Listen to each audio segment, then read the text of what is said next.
Mr. Hur, how would you define willful? With respect to the intent of willfulness, what a jury has to conclude is that someone knew that their conduct was illegal when they engaged in that conduct. Right, it's intentional, right? It's not by accident. It's not accidental or involuntary. Correct. Okay, so here's where I disagree with your portion of the report on willful is that you have a gentleman who served 36 years in the Senate.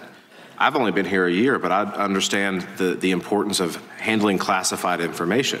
He served 8 years as vice president. In 2010, it came to the attention of the vice president's staff that classified briefing books had not been returned. Even if they were returned, some of the content was missing.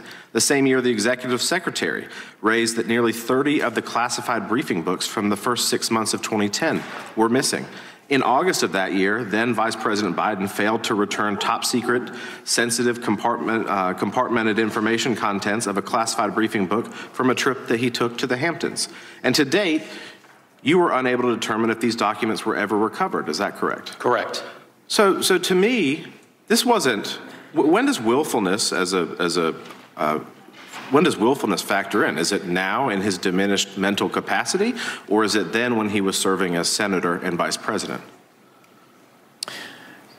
A jury would be assessing President Biden's mental state and his intent, or whether or not he had willfulness at the time that the conduct was committed. Correct, and I think everyone can kind of plainly see the transgression or the difference between then candidate Biden or Vice President Biden and what is going on now. Look, since 2016, there have been 3 candidates to run for president. All 3 have had allegations of issues surrounding the retention and holding of classified documents. But Mr. Hur, only one of them has been charged, and that's President Trump. And that's why people think and view this as a 2-tiered system of justice.